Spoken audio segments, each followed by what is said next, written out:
Hello, John. Hello, Alex. Do you know what I hate? What do you hate? Swinging zombie dick. Yeah? Why do you hate it? Because that outfit's got just a huge hog. Huh. You consider that big? Okay. Well, it was swinging and delicious. We watched 28 years later. Back to back, belly to belly, don't give a damn, done dead already. Oh, back to back, belly to belly at the zombie jamboree. First question for you, John. Yes. Backstory. Yes. I've seen 28 Days Later at least 3 times, like that movie. Yeah. I've never seen 28 Weeks Later. Everybody told me you don't need to see it before this, and not many people told me it was any good. What are your thoughts? Same. I'm in the exact same boat. I never did like it's. I see it streaming on. I think it's Hulu currently as of this recording, but that's going to change probably at the end of the sentence. But I didn't care when it came out. I was like, I like the first one. I'm good. I don't care. Yeah. The actor in it, I forget his name now. Robert Duvall. No, what is his name? I got to look this up. It's going to bug me. The guy from Trainspotting. Yeah, Robert Carlyle. Robert Carlyle, that's it. Yeah, Robert Carlyle. I like Robert Carlyle. You want to have me sing to a new low? You know why I know his name? Why? Stargate Universe. Okay, that's fine. You've said worse things. Yeah. But that's. I mean, as I said that, I'm like, oh yeah, if it's me, I forgot. We're good. There's a lot of people that Imogen Poots, Idris Elba, Jeremy Renner, Harold Perrineau, Really? Mr. Lost in Oz himself. You mean the guy from The guy from From, absolutely. Yeah. That's the name of that weird ass show, right? That it's basically Lost again. I have no idea what you're talking about. I think I've seen it. I think I've seen like a poster or something. I think it's called From, where like it's one of those like X-Files or Twilight Zone gimmicks where like you drive into a town, but now you can't get out. Oh, sure. Yeah. But there's like monsters in the woods and you have to like hang up like weird like fetish effigy things to like keep them out, and it's creepy. I watched a bit of the first season and it was very okay. For some reason, speaking of actors, this time around, I didn't realize Aaron Taylor Johnson was in this. Oh, I like until later, I was like, oh, that was Aaron Taylor Johnson. I kind of just I picked it up because in an early scene where they first go hunting, and there's like the zombies, he kills all the fat ones, and he kills but there's like a child zombie, and he holds off from killing it, thus showing he's a Craven. Right. Craven the Hunter. And I went, oh, it's Aaron Taylor Johnson. Oh, I understand that reference now. That's, yeah. Yeah. From insert hilarious other movie he's been in here. I didn't know he was in this either until I heard his accent. I went, that's not a very Scottish sounding man, because I think this is supposed to be Scotland. It doesn't sound very English. And then I kind of stared at his face a bit and went, yeah, I'm pretty sure that's Craven the Hunter. Yeah. That was him. Yeah. All right. So we don't know anything about 28 Weeks Later. I was somewhat gonna watch it, but every single time I looked into it, like I didn't see a single glowing review. Yeah, the best review was Yeah, I don't think it matters. I think this one starts out pretty well, even just as a standalone thing, where it's like, hey, here's what's going on. Yeah, you get it. I've actually gone back. I'm not done with it yet, but I've been rewatching 28 Days Later, which looks awful. And I mean that complimentary. Like that digital video quality of it is so just like jagged and dirty, and I hate it. But I love it in this movie. I rewatched it not too long ago. Like in the 4K era, I've rewatched it. And in its glorious 480p or whatever the fuck it was filmed in back then, I think it probably was 480, right? I mean, if it was digital video, yeah, they probably, upscaled it or, did stuff to make it Hollywood appropriate. Yeah, it looked like shit. But in a like, oh, this looks like a low budget, like it was cool. Yeah, this movie, one, I haven't seen let's call him Guy Ritchie. Who directed this? Danny Boyle. I knew it wasn't Guy Ritchie. I just couldn't think of his fucking name. I haven't seen a Danny Boyle in a minute, and I kind of remember Danny Boyle, like, because some of the shots are like, I forgot, like, it felt very 90s, which was like kind of like a warm hug. Yes. There was that whole sequence where they just kept cutting to like a film strip that they don't really explain. And I'm like, this is great. Like, I love everything that's happening right here. Well, yeah, there's a lot of that kind of dirty 90s, just like, music video style of just like cutting together quick cuts of a bunch of like black and white footage and made footage. I think it's thematically appropriate in this because it keeps calling back to referencing old Britain the way it was. And that how these people are trapped in it, like in this is in the trying to recreate it and hold on to it instead of growing and changing, so to speak. Yeah, because in this movie, there's the rage virus that happened in the first one that I had forgotten happened because a bunch of eco terrorists or whatever you want to call them, freedom fighters, break into a lab and free some monkeys that have been infected with a virus, and that causes the rage virus. And so you kind of remember, particularly as the movie goes on, these aren't zombies exactly. Like, they're not dead. They're not the living dead. They're a bit different, and they've now evolved into different forms. There's different types of them now. It's like that because this is 28 years later, and there's a community still in England, which has been largely cordoned off by the rest of the world. There's battleships surrounding it, keeping it in quarantine. And there's a small village across a land bridge that gets covered up at high tide. But there's this small village on this island that it still functions. Still people living there, still carrying on the dream of England, still have posters of. But it's all of England is gone. As far as we know, yes. Okay, so when they say that, because they're talking about the mainland, that's the mainland in reference to this tiny island, the mainland being actually just the island of Britain, like the London and okay, that's what I thought it was. It recalls the theory that in Mad Max it's only Australia and the rest of the world is fine. It's just like we don't even know how to land there. It's like that island off of India where like the natives just keep killing everybody with spears. So they're like, right. I guess we just leave them. Like we just never talk to them. It's like, yeah, that's where the zombies are. Like, yeah, I guess we could go in and save them or just, I guess we just wait. It's fine. It's just, it's over. Yeah. I mean, there's references in 28 Days Later of like outbreaks happening also in like Paris and New York. But as it says at the start of this one, those have been quelled and everything is generally okay, except for this. So the one thing I know about 28 Weeks Later, it's something to do with zombies getting through like the Channel or something like that. There's like a France kind of invasion thing. That might be exactly right, but that's the thing is like protecting the whole of Europe is like kind of the From deal England. of that movie. Yeah. Yeah. I mean, as history repeats itself. Why do you drink tea, England? Think about it. But I loved in this one, and we'll go through it in a bit more order, but like I just really want to say like my favorite thing in this, and in that Mad Max theory, when the Norwegian guy lands, Erik, he's got a working cell phone.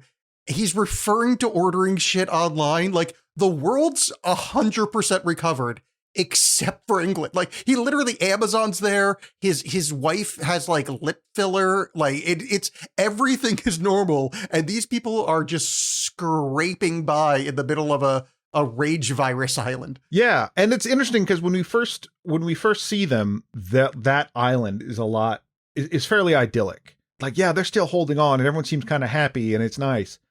Because we're viewing this mostly through the eyes of of two different children, I guess I should say. Because when we start, we are seeing the outbreak happen, and it happens in this home of a young boy named Jimmy. His dad is a minister and gets killed by all the rage zombies while he hides under a thing. And like, we're introduced like him and his friends when it's going down. They're like watching Teletubbies because this happened in like 2002. And so there's certain things that you have to remember, like, oh yeah, that never happened in this world because this all ended at 2002.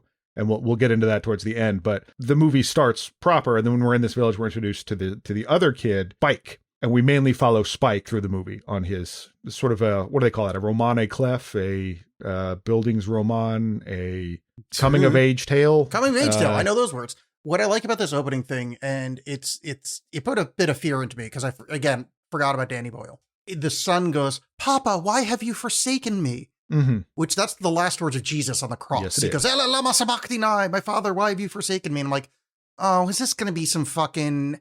And then they cut to Aaron Taylor Johnson, who is just a slab of sexy. Mm-hmm. And they're like, oh God, is he going to be like a Jesus metaphor? Because I thought that was going to be the grown up Jimmy, because that's like the way the thing's leading you to. Right. Then it turns out like, no, Jimmy is like a velour tracksuit wearing scumbag that you meet in the last 30 seconds of the movie. And I'm like, I'm so happy because the second I realized that wasn't Jimmy, I'm like, oh, there's some shit going on. Like, there's some shit going on over the next hill that I love. I thought we are going to find out in this movie, but I kind of love the reveal at the end there. Yeah, I'm of two minds about it, but we'll get there when we get there because it's kind of a twist of sorts. But Yeah, you're But- right. It is a twist. It's just Yeah. so funny. This kid is being sent out with his dad, apparently after some browbeating to the local establishment, because this normally happens to kids that are like 13 or 14, or maybe 14 or 15. And this kid is like 12, and his dad wants to take him to the mainland for his first hunt. And they go there basically to just kill the zombies that are over there. We'll just call them zombies for lack of a better term. But Yeah, it's zombie works. Yeah. you find out as they're going over there that like they're not like, oh, we're going to get supplies or something. No, it's just going there to kill these guys and then come back. Like that's it. It's just this rite of violent passage for these kids. You could make an argument that yes, if we get rid of them and then hang around for a while, the virus will go away. But it's just sending out a couple of guys with bow and arrows isn't really going to do it. But I love that causeway that they have to walk across is just marked by some gates, some homemade gates, and it just creates these lovely vistas as they have to traverse across it both ways. There's a real thing in Scotland called the Giant's Causeway or something Mhm. like that. That looks kind of like that, where it's like this like natural walkway that they said the giants put the rocks down or whatever. Well, apparently But, yeah. this is a real place. Lindis Farm. Oh, is that one real The too? I thought they were just Holy playing off of Island. that. It's Oh, known cool. as. Yeah, it looks great. I love the when they do it at night and you just like you see the Milky Way and it's like because pollution that area is light pollution's gone because Yeah, England's gone. Danny Boyle. You talk about like not having seen Danny Boyle stuff. There was a lot of like, oh yeah, he's good at this kind of stuff. With like I just all the forgot. frenetic Yeah. pacing of like when the attacks happen, really building suspense in those moments, because when they're on the hunt, they end up catching the eye of a alpha. The as we mentioned, these mutants, zombies, whatever, have been changing over time, like left to their own devices, and now there's like pack mentalities, and there's these alphas that are like way bigger than everybody else. When we're first introduced to them, it's amazing. They like you just see him in the distance. And you don't really realize how huge he is until like he gets closer and like there's other people around him. But just Like that, he's like a soft 8 yeah, he's a and like girthy too. very, very tall guy. Tall. Yeah, that's it. Yeah. Penises. They have to take refuge in a home on the mainland. The alpha like has clocked them as being there, and so they have to escape the alpha and get home. And I love that just like their hideout just collapses because it's an old building. And I mean, it collapses because like that herd of deer go by or whatever. Also, just two people's weight in the ceiling of a place that's been, hasn't been kept up for 28 years. The other thing about this movie, I don't remember when he shows up, so just gonna go completely out of order. But the zombie from the ads, the one that looks like Cillian Murphy, Yes. he's in this movie for 4 seconds. Yeah. And so is it just like a cock tease that's Cillian Murphy? I mean, I don't think that is, but like, is that what's happening? No, I think that's what happened is that people saw that and went, oh, that's who that is. Oh my God, look at that. It's a guy that I recognize. It doesn't Yeah. matter. Who cares? Particularly for a movie that's pretty harsh about looking back. Who cares? No, but yes, but the fact that was in like the pre-release like Mhm. advertisement stuff, it was just strange because I kind of thought that was going to be the alpha, and it's like no, that's just some guy that was on screen for 4 seconds. Yeah, just a spindly guy. I mean, he looks awful. It's great, and I mean that complimentary. Like, is it desiccated, if not living dead, close to being dead zombie? Because I remember at the end of the first one. There are 2 endings to the first movie. There's like the original one where like that character dies, and then there's the other one where like he doesn't. Oh, I thought the he doesn't was the original ending. No, Where they he like spell doesn't- out help in like clothes on the island. No, that's the when they- when the American one. Oh, I may have only seen that ending. Yeah. So I knew there was other endings, but I thought that was the normal one. Okay, yeah. he I don't dies know in the which regular one's one. Okay. canonical or whatever. Doesn't matter because It doesn't. Yeah. The only reason I even bring it up is because like in the promo materials, that zombie showed up a lot. He's 1, not Cillian Murphy, Right. and 2, not the alpha. So it's like, you just did that to be a dick because he kind of looks like Yeah. Cillian Murphy. Yeah, and it's basically. somewhat of an insult to Mr. Murphy. yeah. This is you. This is what you look like, idiot. Why don't you come back to the franchise? Yeah, you dumbass. Yeah, put on some weight there, peaky fucking piece of shit. I had forgotten also that this was written by Alex Garland, who did Annihilation and then Yes. things I haven't enjoyed since. Annihilation stands as one of my favorite weird science fiction movies. I love that movie. Yeah. But like Men, I did not enjoy, and I still haven't seen Civil War. Civil War I liked. Men, I was it's fine. I could see why people enjoy that movie. I didn't. I liked the actor in it. That was about it. Like it Yeah. Anyway, Civil War's decent. Civil War's worth a watch.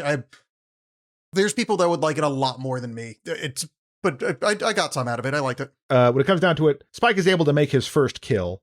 As you mentioned, there's a father and a like. There's these things called slow lows, which are very fat zombies that crawl along the ground. He manages to kill one of them, and then like they basically figure out it's a family. Yeah. Because there's like a mom as well, and there's like a child, and Spike kind of doesn't want to shoot when it's the kid, and the kid runs off. Some other things happen where they end up catching the ire of a pack of zombies, and while they're running away. I want to stop you on the fat slow ones though.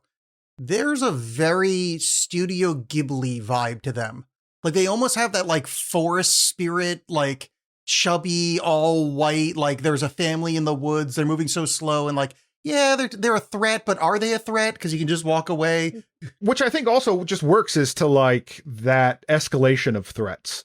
Where it's like, oh, okay, so there's just some stragglers going around that they're getting rid of and you know, whatever. No, then you get the fast guys again. Because the first one helped bring in that tide of fast zombies that plagued the early 2000s. Was 28 Days Later the first fast zombie? I don't know first because... Or maybe, let's say the first one that got popular. Well, the first, like, it started in that trend. Because, I mean, there's plenty of, like, Italian zombie movies where the zombies are fine. They just move around. It's fine. When they end up, as we mentioned, catching the ire of this alpha, and they have to like run away. They try to spend the night at this house. House collapses, and they're running back to the mainland. They have to wait till low tide. And they're like, well, the tide's low enough, we can probably make it. But the alpha is on their tail, and that scene where they're running back to the island, and the alpha's on there is so good, is so tense, and like. It's intercut with what we learn later is Spike's like celebration party, because we've been seeing them like set up for it. The people on the island. This is a big rite of passage for them. This is a regular part of their village life. It intercuts with that. I don't know what you call it. The song the guys are singing as they're like at the door, and the woman won't let them in the door until they figure out that they're not infected. Oh yeah, that was nice. Yeah. It's really, really tense and really well put together. We did skip over like a good plot thing that like I don't know pays off, but like. I guess will pay off in whatever's following this. But when they go to that house that later collapses, there's a person hung there from his feet. Yes. And somebody has carved Jimmy into his chest, which the only Jimmy we know is that little boy from 28 years ago. But it does like set up like, because there's also graffiti in the background saying things about Jimmy. So like Jimmy, he comes with the clouds. Is that it? Yeah. So there is this like this air of Jimmy, but like, it does set up like, because when we, spoiler, well, we already mentioned him. When we meet him at the end, he's very affable and like, hey, we're cool guys. Like, look at us, we're hunting zombies and it's 6-string samurai. But like, we also know that he carves names into people and hangs them upside down and wait for zombies to eat them. Like, right. There's a menace. Yeah. Well, and then like the crow is like picking out its innards, which is almost Promethean. Your favorite movie? My favorite movie, Promethean. So at the celebration, Spike's mom doesn't go. There is something wrong with Spike's mom. We don't know what yet, but she's played by Jodie Comer, who is, again, amazing. But she has some disease. We don't know what. Is she infected? Is he, what's going on there? But she's not at the party. Everyone's drinking at the party, having a blast. Dad is retelling the story about how great a job Spike did. And Spike's like, this didn't happen. I missed my shots. It's like, no, you didn't, whatever. And then basically cheats on the boy's mom right in front of him with a girl in the village. Yes. And Spike's like nuts to this, goes home, finds out the guy that's like been watching his mom while that's happening, that a family friend is, they have seen when they were on the mainland, they saw a fire, and Spike's dad was like, don't worry about that fire, and asks about the fire. Guy Max, I believe his name is, tells him that, there was a crazy GP, a crazy doctor that lives on the mainland. And he's like, what are you talking about? There's no doctors left. He's like, yeah, no, this guy is a doctor and he's on the mainland. And so then Spike's like, well, I'm going to take my mom. That will cure my mom, which is so stupid. But yeah, in the way that a 12-year-old would do that. There's a very dumb thing that happens here as well, where he accuses his dad saying, you knew that there was a doctor on that island. You knew. And the dad gives this story of why he knows the doctor's crazy. And he knows the doctor's crazy because he was lining bodies up for cremation.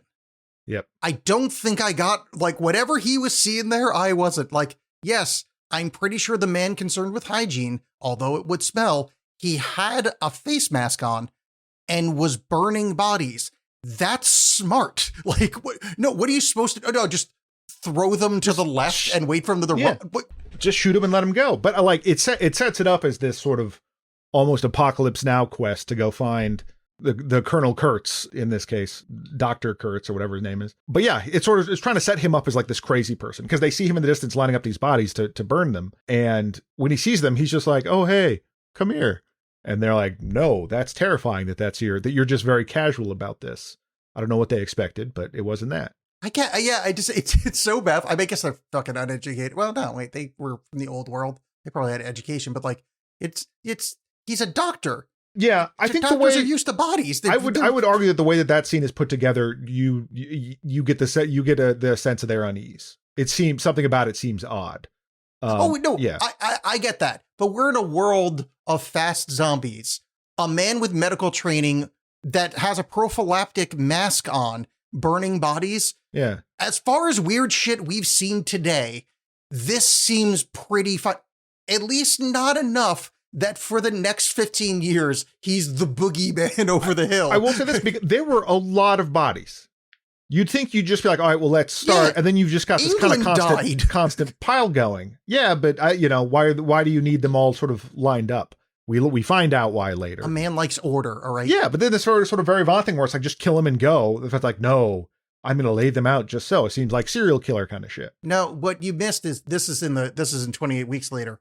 That guy used to be the all Tetris champion of England. Oh. And what he was doing was recreating his glory days before the world fell. Uh-huh. Yeah. And just folding them together in different... He was too far away, but under his breath, you heard him doing the... that classic English tune. That's why those spires look like a Moscow, like the set, like Red Square. Right. That's what he's trying to do. He's remembering the title Tetris screen champion. from Tetris. Yes. Yeah, exactly. Okay. Yeah. But yeah, so he takes his very, like, not all together there mom, Spike does, and goes to the mainland. And he's like, yeah, I'm pissed that, like, you lied to me. I don't feel right about how this went down.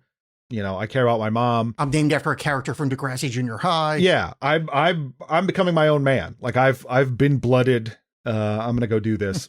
So a lot of it is the adventure of him going and doing that, of trying to get his mom to the doctor. And along the way, they have different run-ins with zombies at one point. And this is actually like a callback to the first one. They go inside, they try to protect themselves by going inside a petrol station, a gas station. It ends up being like, because it's been there for years, gas fumes have like built up in there. Yeah. While they're inside, an army man is like, oh, I'll save you just a second, because the zombies are on him. And he fires into the gas and blows up the station, which they also blow up a petrol station in the first one. I guess all the action happens at gas stations. The effects for that were kind of iffy, but I enjoyed it. Like, the gas looked real fakey. The gas did look quite fake. Yes. Yeah, but it's fine. I can't get over the way this movie looks. It is so green. It is insanely green, this movie. I don't know what they did to it to make it so green, but I love how green it is. Well, the director of photography is Ruby Rod. Oh, that... I only said that to hurt you. Yep, I literally just said that to hurt you because I knew that it would take about a quarter second for you to understand the reference, and then you'd feel bad. Well, and then I did. That's why I said it. Because here's what sucks. Because then I'm like, well, how would that work? And then I thought about his stupid hairdo being a camera. And I'm like, well, that wouldn't work because it'd be shooting the sky all the time. But anyway, but I like, so this introduces us. You mentioned this guy earlier. He's a Swedish guy named Eric. Was on a boat at one of the quarantine ships, and like they hit something and he's stuck on land, and he is a dick. He doesn't want to be there. He thinks these people are weird. They're weird backwards. Like you mentioned, like he's a modern guy. He's got a cell phone. He knows online. He's got a girlfriend with lip fillers. We need to talk about the girlfriend, because this is like such a charming scene, and I love it so much, and it makes me love the kid. That Spike has never, basically doesn't know photos, doesn't know online, he doesn't know a phone, he barely knows what a radio is. And he sees a picture of her and he's like, oh, what's wrong with her? And he's like, oh no, I know. There's a girl in my thing like that. She's allergic to fish. and then her swollen mouth gets like that. And Eric, you can kind of see it. I love this actor for it. You can see him have the moment of realization of, oh yeah, wait, does this look really stupid? like of that, like he had this like moment of like disassociation from like societal pressures. Went, wait, yeah, oh my God, she might look terrible. It was really fun. It's a good moment. Yeah, but he also, like, when he saves them, when he figures out that they can't help him, he gets super pissed. He's like, I saved your life. Why aren't you doing anything for me? Like, I wasted a bullet saving you. This sucks. You can't do anything for me. But ends up hanging out with them because he's got nowhere else to go. They hear a scream. Jodie Comer has already had several moments of kind of like being in and out of reality, we'll call it. Like whatever's happening to her is affecting her brain. Like they see this, and it's a sculpture celebrating like the miners in wherever Epstein's they are. Island. No, the different kind of miners. Elon Musk called me a pedophile statue. The Angel of the North statue. Remember when Elon Musk called that miner that was trapped underground? Yep. You called him a pedophile? Yeah. He's such a cool guy. I'm so glad that he's around and has money. I didn't need to follow it up. I just realized I made 2 pederast references in a row and they were unrelated. And it's like, I do need to explain that because it just sounds like I'm stuck on something. These were 2 separate thoughts. Yeah. Which doesn't really make it better. But there's the whole moment there where she's like, thinks she's a kid again. I don't know if she thinks she's talking to her husband, Spike's dad, or like her dad, but she's talking about seeing this statue as a kid, and the dad saying, or whoever saying, that it's like you're in the future because you're seeing what people in the future will see. And so like falling out of time. But I really like that scene. It's very beautiful. That's when they're in the field of yellow flowers. That's where that Cillian Murphy, however you say it, zombie guy shows up and gets killed immediately.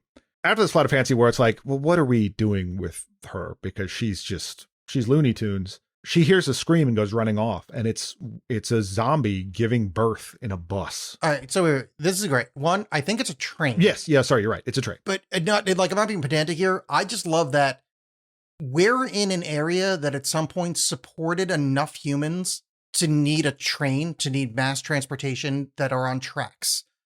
And now it's a field of wildflowers. Like, that's like, if you think like that's an astonishing thought if you take a second to focus on it. Of like, if you ever saw that, like, What Happens After Humans, that special that like they showed like what would happen to our cities or whatever. But like a city center enough to warrant a train is wildflowers. Yeah. That's great. Yeah. But, they don't spend a lot of time on the devastation of cities. We don't see a whole lot of it. We just kind of see the immediate area past where these people are because, they can only travel so far. Well, that's what I love about the train being there, because also the kid the kid doesn't know online. He doesn't know phone. Like, yeah, we're in the point where like we're past society on this little island, but it's amazing because we just learned that fucking Amazon's still there. Like, right. It's I like the setting of this really pleased me. Mm-hmm. I don't love this bit simply because I don't know. I understand the purpose of it, like because the mom ends up helping the rage zombie like give birth to the baby, and so it's like her like snapping to her senses and recognizing these things as human, which has not been the case for anyone up until this point. They recognize the humanity in these things, and approaches them in a way that's not just violent. But they still Eric ends up blasting the rage zombie in the face after the baby's born. Well, I mean, after she gave birth, she goes back to being a rage zombie. Right. Yeah. And I think that's an interesting thing because, there's a, what would you say, like the subconscious, the root, the unthinking animal part of humanity is still there. Like the most important thing that can happen is to give birth to this baby. So much so that I'm overriding the rage within me. Right. Oh, it's out. Now I'm going to munch on a bitch. Yeah, back to normal. Eric gets killed by the alpha. Like the alpha finds them. I think it's a different alpha. Finds them and oh, do you think that's a different alpha? I can't tell because I thought they got that first one. I don't remember if they. No, I thought they knocked him out with morphine, or did that happen later? That's coming up. No, I don't think they ever took out the original alpha. You might be right that they're 2 separate ones. The reason I thought it was the same one is because one, I think that's his wife in quotes. Right. I think where he's like, from his perspective, he's on a revenge trip. Yes. That he's trying to get the things that killed his baby. Right. Well, no, they still have the baby. The mom has taken the baby with her because the baby is not infected. Well, that's so interesting. Like, because the doctor even mentions like he thought that might happen. Of like, is this like a Neanderthal thing? Could there be a new society of like new humans? You know, like Homo Regitalis or something? Right. They're being set upon by the Alpha, and then they are saved by Dr. Kelson, Ray Fiennes, the mad doctor that we've learned about. And what we find about Ray Fiennes is that he is a sweet man. He's insane, but he's a sweet man. He is very quickly turned into Ben Kingsley. Because my God, he looks like Ben Kingsley in this movie. He is Ben Kingsley-ish, yeah. He's also covered in iodine, which it took me a long time to figure out what the hell he was saying, because it's iodine here in the U.S. Here in correct Correctivania. Yeah. But and I don't know where he's getting all of it, but he spreads it on himself to help prevent the disease from showing up. But he dopes up. He shoots a dart with drugs on it, and it immobilizes the Alpha. It's like morphine and a bunch of other stuff. Samson. And he has. I like that he gave him a name. He gave him a name when he's talking to him, and he's trying to get Eric, because Samson is carrying the top of Eric's skull with the spine still attached. Kelson goes to take it from him, and he looks him in the eye and addresses him like he's a person. So this mad doctor that we've been on this quest to visit is doing nothing but being kind, basically. And they go to his lair, I guess we'll call it, which is a forest of bones. Yeah. And a temple of bones. Have you ever seen that? I think it's in Poland, that ossuary church. Oh, that's all made of bones. Or no, it might be in the Czech Republic. By the way, he's basically doing that, which is, it's really cool. Right. Or even like down in the French catacombs, the way some of that stuff looks. But yeah.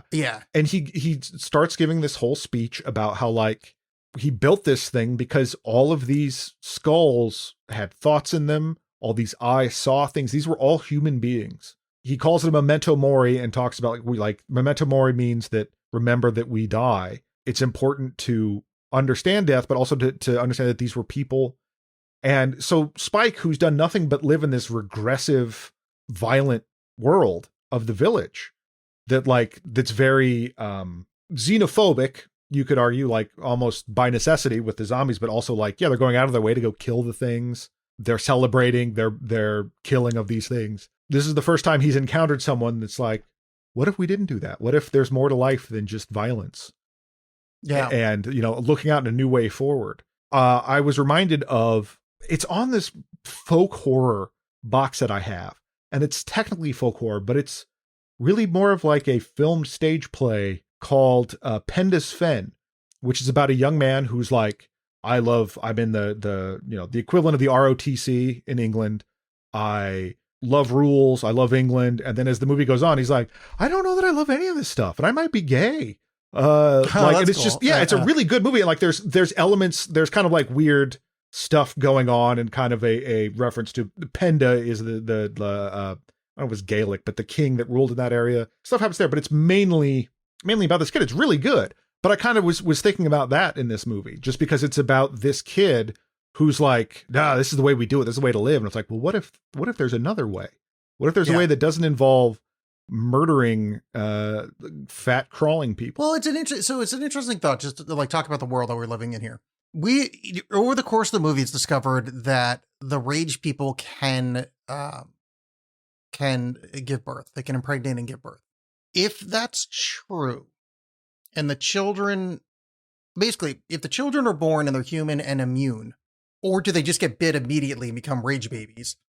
What the point is, them killing the zombies is correct up until the point that the zombies can breed, and then it is incorrect. So this movie actually does bring up an interesting thing, because it's this is this violent, celebratory, violent culture, but if theoretically they kill all of them and they can't breed, they could build again and take the island back. But the second that baby shows up, and this goes back to the father, why have you forsaken me? Is that the Christ child?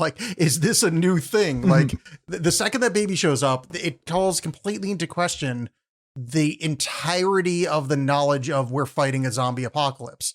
Or is it, this is when Homo sapiens took over from Neanderthal? Like, are we just watching the new thing?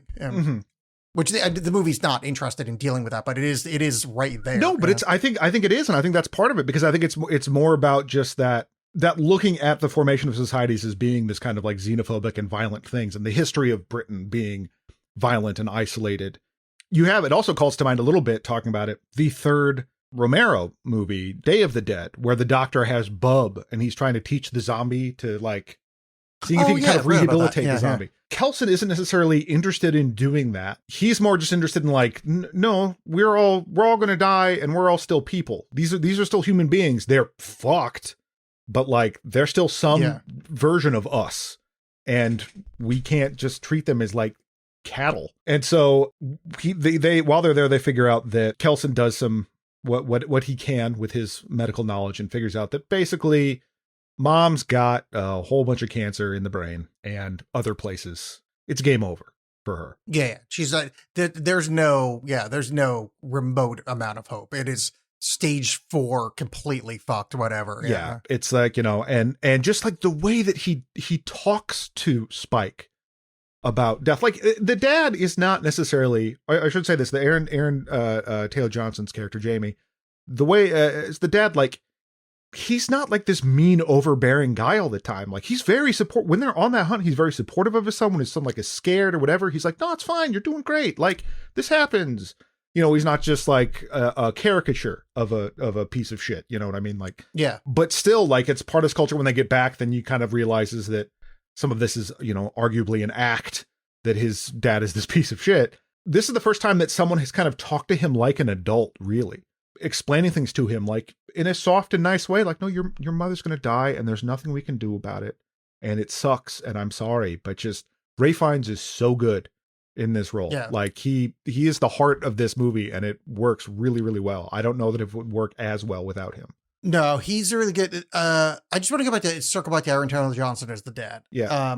I think this movie has a slight disservice by casting him, because I think that dad is far more neutral than the movie comes across as, because Aaron Taylor Johnson has a bit of a sleazy vibe to him, like just as a person, not as a person, but as an actor. Like maybe it's just because his accent is hard for him to do, but because if you think about what he did, he comes off worse because of the acting. Like, his wife's been sick for a really long time, and he slept with somebody else. Yeah, not the best thing in the world, but like, he's incredibly supportive of his child. He's legitimately a decent dad, but like, it kind of doesn't come across, because I don't think Aaron Taylor Johnson does a very good job, like, getting it across. I don't think he was well cast he was well cast for the shit in the woods. I don't think he's well cast for the stuff in the village. See, because I think it isn't necessarily a one-to-one thing. Because I think it is supposed to be a kind of complex character in that way. Like when Spike like confronts him and is like, I'm taking Mom. You're a liar. You're a shithead about the doctor. I'm taking Mom there. You don't love us. And whips out a knife at him. And the way that he handles that, because he takes a knife and you see it in his hand and he's like shaking.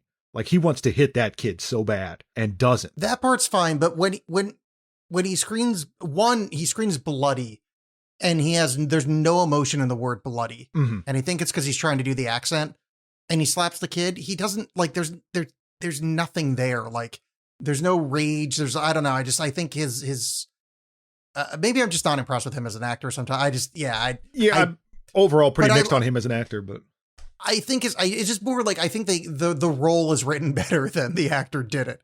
Cause it's one of those things of like, if you sit down, it's like, yeah, he kind of comes with a sleazebag. Like, what did he really do? He got some strange and his wife can't remember him. Like, it's fuck. Like, that sucks. But like, that is a very human thing. And this story is very much about like the nature of what humanity is. Right. And I think that's also what's making Spike, who I like, while on the subject of acting, that kid is so good. I think Alfie Williams was great. And really helped carry this thing.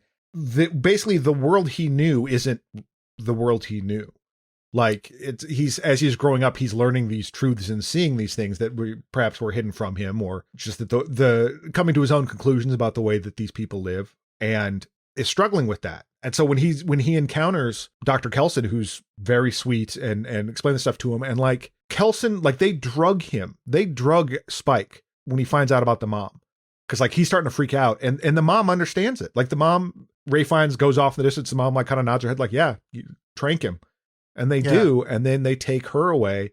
And what's amazing is how much it focuses, or I like how much it focuses just on like, even in like the fast cutaways or whatever that's happening, on her and Spike, on Isla and Spike. Dad's not in it at all.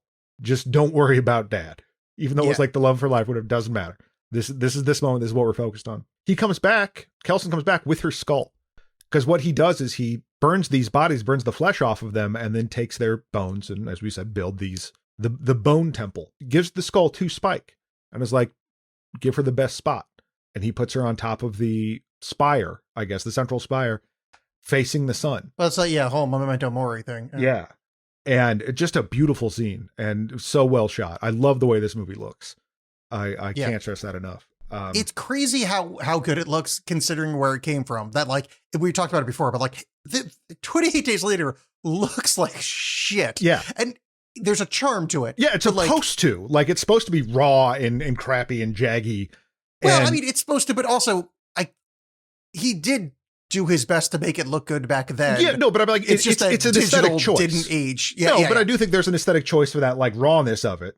No, true, but also digital didn't age and upscaling doesn't work that way. So, so there's like a double thing of watching it on a modern TV. It's just like, oh boy, it's like maybe 10 years AI will figure it out, but like, oh boy, it is.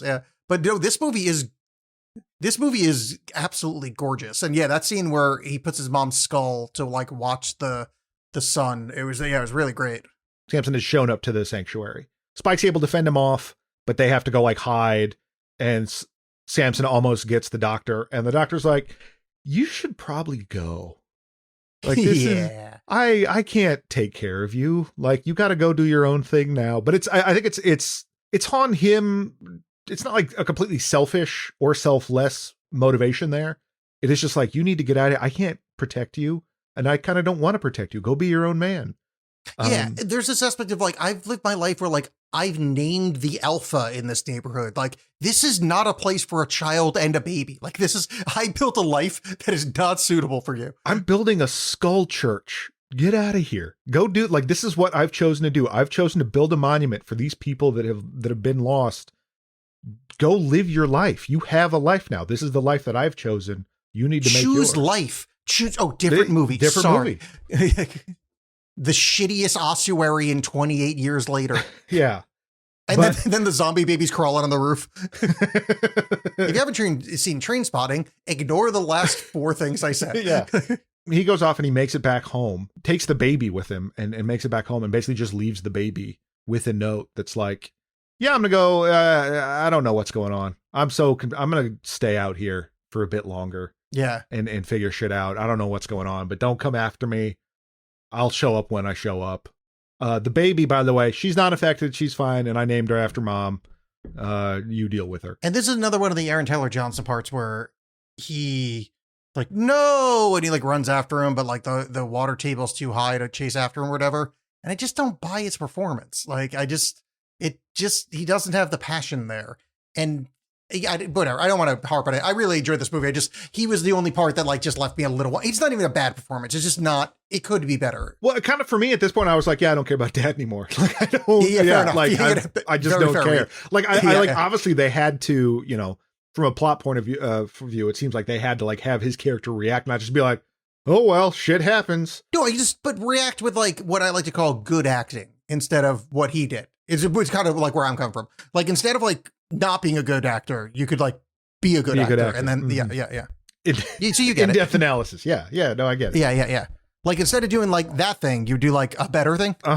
Once more, but make it good. Yeah. That's what I'm talking about. Yeah. Like as a director, you say, Mr. Johnson, I enjoyed what you did there, but could you just wrap it back just from the top and like the knob, like either turn the suck knob down or turn the I know how emotions work knob up. One of the two, your choice. I'm not a demanding director. Just one of those two. And then we're going to take it again. Follow your bliss. Yes. So we get Spike hanging out on the mainland. and cooking a fish and thinking about it. And then The Jimmy Savile gang shows up. the Jimmy Savile gang shows up. And this was, I wish this wasn't spoiled for me going into it. But because Oh, is this the part? I was curious because you mentioned that something was spoiled. yeah, this was a thing that was spoiled, and it requires you to have some knowledge of current day or more recent British culture than, you know, a lot of people in this country probably do, or, you know, we've got our own problems. Yeah, being 12. But Spike is set upon by some zombies and is rescued by a bunch of people styled after Jimmy Savile. Jimmy Savile. I think it's Savile. Savile. You're right. It is Jimmy Savile. He was a BBC presenter, and after his death, found out huge predatory pedophile bad dude. Yeah, and he's one of those guys that, like, while he was alive, there's a lot of people like make oblique references to it, and then when he died, it was kind of like the Michael Jackson Or kind of the situation. Bill Well, I Cosby guess he was- situation. Yeah. Bill Cosby's better. Yeah. It turns out to be like a real monster, like full on. Like, I'm Alex, and I'm saying I'm not going to mention what he did. Yeah. If you want to go down that dark road, like real bad, real bad. Yeah. But again, these are people who this wasn't found out till much later. The world ended in 2020 or in 2002 for these people. So that never came out. And these people are dressed in color-coded tracksuits with the Jimmy Savile hair. Jimmy, as we learn himself, is the kid from the first one, has all these like rings and jewelry.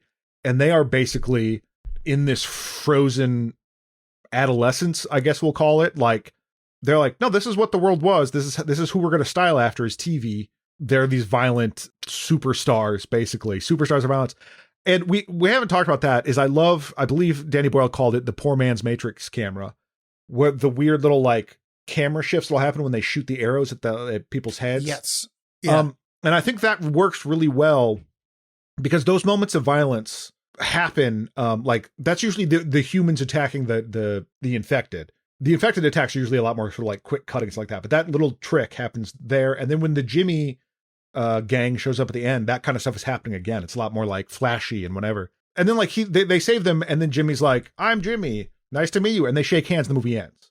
Now this is a setup for the sequel that is coming out 28 years later, The Bone Temple. When I found that out, I'm a little bit like, oh, I don't love that. It's a bummer ending. Yeah. But I do like that Jimmy is like, oh, like I feel so strange about this village I was living in that's like repeating the past mistakes. The way the movie frames it is they're repeating the mistakes of England in the past. And, you know, they're still worshiping this world that doesn't exist anymore. And they're still doing the same violence and the same propagation and celebration of violence. And then he meets these people that don't live there, and they're like, yeah, no, that stuff rules. We're doing it a different way. That he's like confronted that and then is like, oh, okay, well, I guess that's just what life is. So what's interesting about the village, and you're right, it does paint it as like they are kind of living in the glory of the kind of colonialist England or whatever you'd call it. Yeah, like why still have Elizabeth's picture up? Yeah. Who gives a like shit? back to the glorious, you know, England taking over everywhere where brown people and spices exist. Mm-hmm. And saying, you know, they're saying that, you know, this is the way it works, you know, holding on to the old world. And simultaneously that's wrong. Mm-hmm. But also, as Eric shows, that's completely correct. The old world exists 20 miles across water. So like them actually holding on to the old world is like weirdly correct. Like this isn't like some cargo cult thing saying like, oh, the people will return. If you had a boat and could sneak by, like the world's over there, fucking fate. Like you could Grindr exists 40 miles over water. Right, but I would argue that they're probably more like the regular world, so to speak, than the Jimmies. The Jimmies are the cargo cult that are like, you know, this frozen weird thing. But it's interesting. But they're like worshiping this world that can never come back. Where it's like, except the world did come back, and it's like right over there. Like it doesn't address it except through Eric. But like the world did come back, and it's available.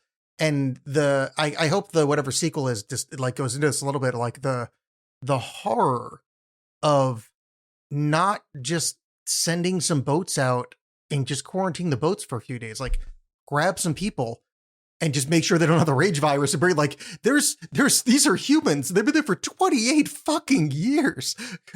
I do think that it is there are certain aspects of this that are definitely specific to England. I mean, obviously Jimmy Savile showing up at the end, but I think it's specifically a commentary, not necessarily on the world moving on, but England itself.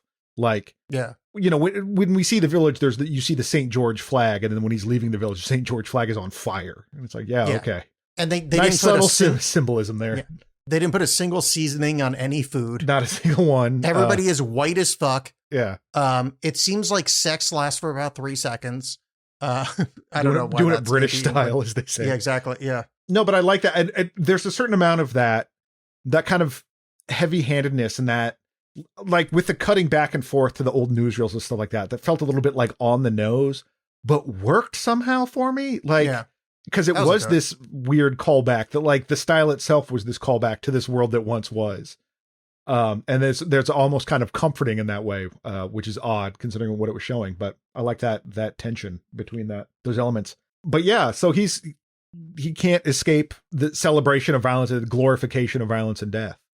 So we'll see what the next one shows. I'm excited for it. You know, I'm very curious, but I also just kind of like that as an ending. That's like, well, it's even worse now. Like he's like escaped the box and is found an even smaller box. I'm not enamored with that. Like, I like the ending, but that specific, like, 30-second spot at the end, I didn't dislike. It doesn't fill me with hope for what comes next. Well, it's very jarring compared to what we've done, because it has this, like, it's been this emotional awakening that it's like, yeah, here's some kick-ass stuff. Remember this, everybody? It kind of shakes you from your meditation on life and death and violence. And it also, like, I made the comment before when we started the show, but, like, it reminded me of Six String Samurai. It's like Norwegian death metal, and then these cool kids flipping around and doing shit. It's just like, yeah, okay. I mean, I'm willing to open my heart to this, but I'm not hopeful. Well, particularly if you don't know Jimmy Savile and you're just like, and then he's saved by some Norwegians. I don't know what, you know, but yeah, I think it was just none of this was what I expected from a zombie movie, in that it wasn't like, isn't mankind the real monster? You know, to do that kind of Walking Dead thing, which is fine. Like, it's fine. That's a fine way to go about it. Especially when they turn into Cactus Jack. Right. Yes. Mankind. Oh yeah. Okay. I had to work backwards from what I just said to be like, what was the trigger point for that? Yeah. But I'm terrible. No, it was more emotional than I expected. And, like I said, not all of it really worked for me, but I really, really dug it. Right there with you. I really liked it. I would recommend it wholeheartedly. My only down thing is I think Aaron Taylor Johnson was slightly miscast. It's small beer. Like, if I didn't host a podcast where I have to talk about movies, I probably wouldn't bring it up if you and I were off camera talking about this. Like, he was fine. I just, from a, you know, well, we don't make any money off the show, but presumably we're professionals talk about stuff. We're paid to talk about this. I think you could have casted slightly better for that role. But other than that, like, the kid was great. Looked beautiful. Like, very, very few notes. Really, really enjoyed it. Looking forward to watching the next one. Weirdly, still not interested in watching 28 Weeks Later. Yeah, still don't care. Yeah. I also I don't know. I like how open-ended it is in a lot of senses. Like, life in the village is still going on. Ray Fiennes is still doing his thing, whatever that is. That is great that they didn't, like, end everything. It's not like, and like, I liked how low action it is. It's not, the whole movie wasn't just like, oh my God, we're running away from things. It is 28 years later. Like, we're used to this shit. We know how to deal with this, you know? Yeah. And there's certainly elements of that kind of more humanistic stuff in the first one as well, like with Brendan Gleeson, but it's a lot more kinetic and fast zombie stuff like that, where this was a lot more meditative, as I said. All right. So, speaking of segues, have you watched anything else you'd like to recommend to the audience, or at least tell them about? Yeah. So I've still been in super horror mode, less so than last year, but I've still been watching stuff, and I've been really enjoying. Enjoying is the right word, but I saw Red Rooms, which is a Canadian movie that came out this year about a woman who is possibly becoming obsessed with a child murderer that's on trial. It goes in different directions from that, but I don't want to give too much away because the journey's kind of fun too, but it's not a feel good movie. There's some real kind of harsh stuff in there, as you might imagine, but it's really well done, and made me want to see more from that filmmaker. And then on the complete opposite end of things, I've been playing this game called Cocoon, which is a nice, like, chilled out puzzle game that I've been enjoying a lot. Do you jump into a pool and feel young again? No, I mean, I do, but in the game, no, you don't. You are a little bug guy and you carry the world on your back. And sometimes you have to jump into the world that's on your back and be in another world. And little bug guy. I'm right there with you. Yep. Yeah. So I have been watching horror movies this month. And I'm going to tell you about a soul-chilling, as somebody with an anxiety disorder, probably shouldn't have watched, like, really, really bad idea horror movie. But I watched it anyway because I'm dumb. Paranorman. Let me tell you about this. It's like clay, but they're alive. Yeah. Like, it's like a live clay. I don't know how to describe it. And like this alive clay. So, yeah, I'd never seen Paranorman before. And I was at my partner's house and we were looking for something to watch with her roommates. And yep, it's actually somewhat of an enjoyable film. If I were whatever the age group that was aimed at, it would have been my favorite movie, and I would have quoted it insufferably for 2 years. Yeah, it's fun. Unfortunately, I watched it for the first time at 45, so it's like, that was okay. It's weird. Like, it's made by Leica here in Portland, Oregon, or just outside of Portland. Yes, but a weird thing I remember from that movie is at one point you can kind of like the lights behind him and you sort of see through his ears the way you can. Yes. And I just thought that was a neat touch. And for whatever reason, that stuck with me. I thought that too. Yeah. It was fun. But yeah, it's a fun movie. If you have kids, like, could not recommend more. Like, super, super fun. Like, there's nothing too scary, but like, it's interesting enough for adults to watch. Yeah. Good times. And, last night, 2 nights ago, we revisited because we couldn't find anything to watch. We watched the original Scream again. Oh, yeah. No, I've not seen Scream in God knows how long. And one kind of holds up. Like, it's still kind of a fun movie. Mm-hmm. There's one spot that like just could not drag more, but it's 8-10 minutes. It's fine. But it's crazy. Some of the things like, so the lead hottie is some guy with a ridiculous name. Do you remember who that is? Skeet Ulrich. Skeet Ulrich is exactly it. And it's just like, I was like, man, that guy was the most famous man in the universe for about 2 years.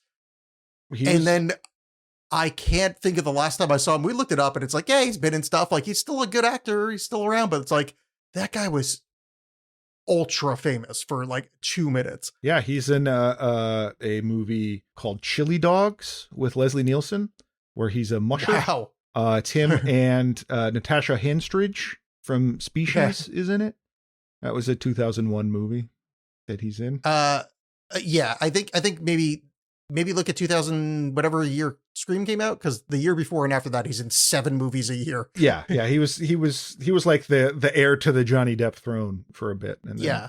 But the thing that really jumped out at me was trying to explain who Jamie Kennedy is to someone that missed his career, and I'm like, I don't know how to, like, he's somebody that like everybody kept saying his name and no one liked. I mean, that's the best I could explain it. But Scream holds together. It's fun. The Wes Craven cameo of him being the janitor in the Freddy Krueger sweater was fun. I just watched it. I won't get into it because I'm talking about it on the other podcast I'm not allowed to talk about. But the first Fright Night, which is a great meta horror that predates Scream. You could argue about horror being self-aware, but this is specifically about a guy who thinks his neighbor is a vampire and so contacts a late night horror host to help kill the vampire. Oh yeah, that's right. I've seen Fright Night. I've seen it more than once, but it was 20 plus years ago. It's fun.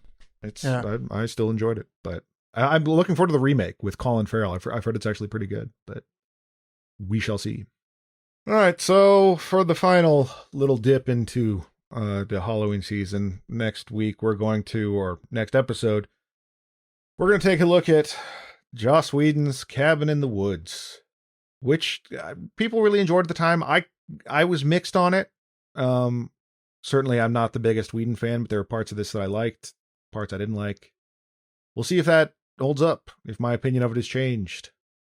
And if Alex, who hasn't seen it at all, if his opinion about it is correct. We'll see. Yeah, I mean, I feel like Joss Whedon can do no wrong, both in front of camera, behind camera, and behind closed doors. He is a flawless person, and oh wait, the internet just heard me and popped up some stories. Whoopsie doodles. I've heard interesting things about this. It's one of those movies I've been meaning to see forever, so why not? We'll see what happens. We haven't done Whedon in a while. And, I mean, that's kind of the purpose of this thing. One of the purposes of it is it gives you a chance to just watch stuff you wouldn't watch otherwise. Yeah, I mean, obviously, I wasn't getting around to it at any point, so yeah, let's do it. Yeah. All right, so we will see you in a fortnight. Good evening. Good evening.